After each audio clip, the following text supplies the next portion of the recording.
The first passage that I'm going to read is a flashback scene revealing our protagonist, Sean Cullinan, as a 17-year-old high school student. In his own voice, Cully describes, in retrospect, the student body election assembly during which he delivered his campaign speech for student body president. I was just likable enough to have a chance in the election against most other students, but probably not against the quarterback. He was just too well known. He was a football star who took honors classes, and he was a black guy. My one chance was to go runoff and then write and deliver a great speech at the election assembly. Some of that happened. I made it into a runoff, but my speech didn't go as well as I might have hoped. On the day of the assembly, we drew straws to decide the order of the speeches. And Andre Rogers drew the long stick and chose to go first. We sat through the speeches for all the other races, from sergeant at arms to vice president. Then it was Andre's turn to step up to the podium for the presidential speeches. Father Principal, Father President, esteemed dean, respected faculty, and my distinguished constituents. That's how he started, and he did it in his booming voice of a practiced politician. The rabble hooted and hollered until he extended his arms toward them, and with his palms turned downward, signaled for their silence. I remember knowing right away that it was all over. I could have promised free cakes before all the dances, but the group had made up their mind. After the rousing opening, he went with this line. Friends, many of you have approached me and asked, Andre, do you want to become the first black student body president at St. Xavier College Preparatory? And I say to you now, no.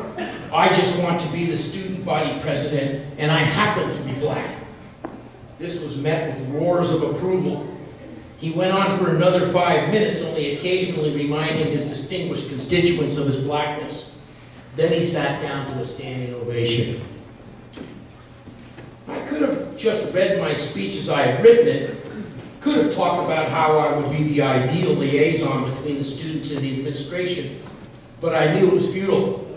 So after everyone sat down, I decided to change my opening, try to at least be funny in my losing effort. Instead of the former salutation that Andre had employed, I went with Mrs. Spotini, she was our secretary, Emmett, the custodian, Mrs. McDonald, the lunch lady, John Rango, the class clown, and other distinguished guests. I then utilized the proper pause for laughter, however, there was none.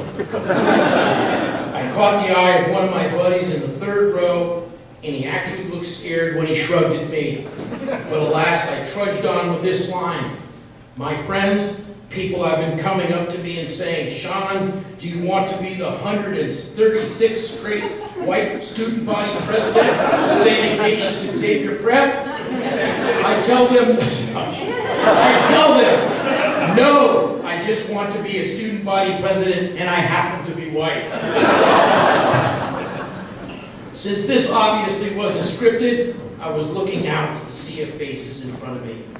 After my line, there was mostly silence, but there were a few groans, and at least one loud boo and one obnoxious laugh from Bobby Boyle, a notorious shitbag, hated by most everyone in the school, teachers and students alike.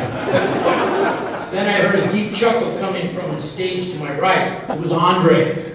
I don't know if he was laughing at my joke or laughing at my predicament, but he was laughing. At that point, I went back to my script, read the entire speech without looking up, even read bad jokes without inflection, then sat down to a smattering of applause, presumably from my friends and a few charitable teachers. I lost by nearly 700 votes.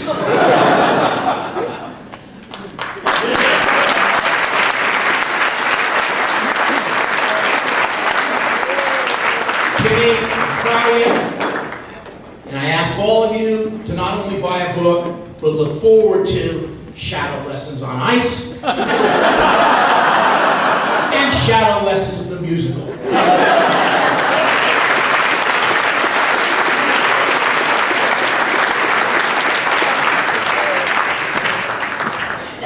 Give me if I don't get in Shadow Lessons the musical.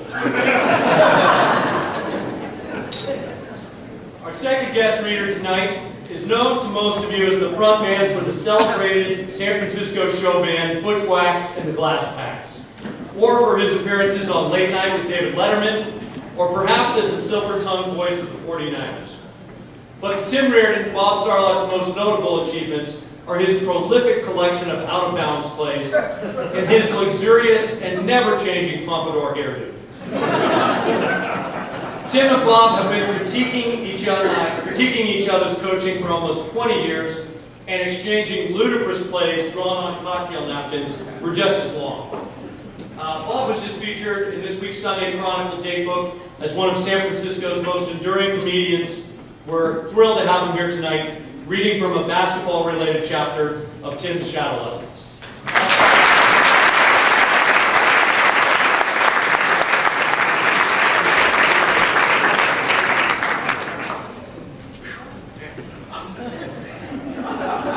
What a nice name for Dekker. How do I follow that? Nice going, Jimmy. That's pretty good. Dekker's come a long way from cheating off my paper in chemistry class from Mac Bewley in 1967. Oh, God. You know, I feel pretty good tonight. I'm actually feeling a real academic. I've got corduroy on, I haven't shaved, and I'm working on a red wine hangover coupled with a potential red wine heat on. So it's nice to be here. And by the way, when Deck was mentioning any resemblance to actual, people is, coincidental, isn't that known as a roman au clay? Thank you. Yes, that's right. I did go to Tony Sauer's English class, ladies and gentlemen. That is actually, it means actual persons and events disguised as fiction. Did you know that? I'm a genius. Thank you very much. By the way, can we get another log on the air conditioner? It's nice in here, isn't it? Oh, man. I'm sweating like Raymond Burr in tinfoil up here.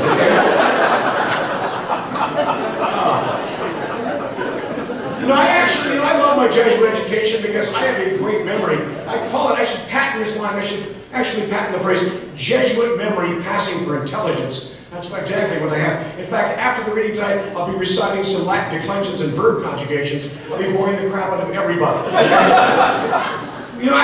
am really proud of Tim.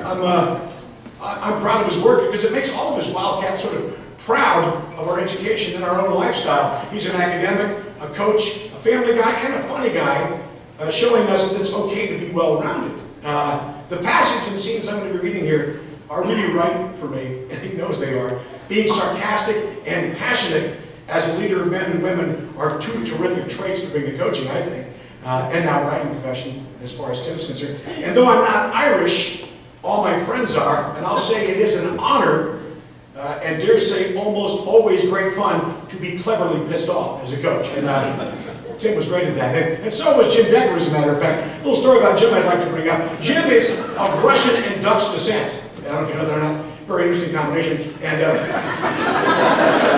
when he was coaching the girls, he had a very, very close game against Sacred Heart. And I was, I'm a close friend of Jim's, and I wanted to stay near him. He was really bubbling under the surface, but really keeping his cool. So we were outside of one of our favorite pubs, Jock's and Bailey's in Westport. And we walk in, and it's crowded, and as a joke, it just kind of come out and said, hey, Dad, the bartender just said, he'll kick anybody's ass who's Russian and Dutch. He goes, who the hell said that? Actually went for it. Cannot believe it. But I do like to be cleverly pissed off, and I think of this scene is going to set, it's very much like our experiences coaching at St. Cecilia's, where I do have a tremendous amount of out-of-bounds plays, and I do get annoyed just like you do. I asked him, I said, is there any part of the book that shows you screaming at referees as they walk by during the ball game? No, nothing in here.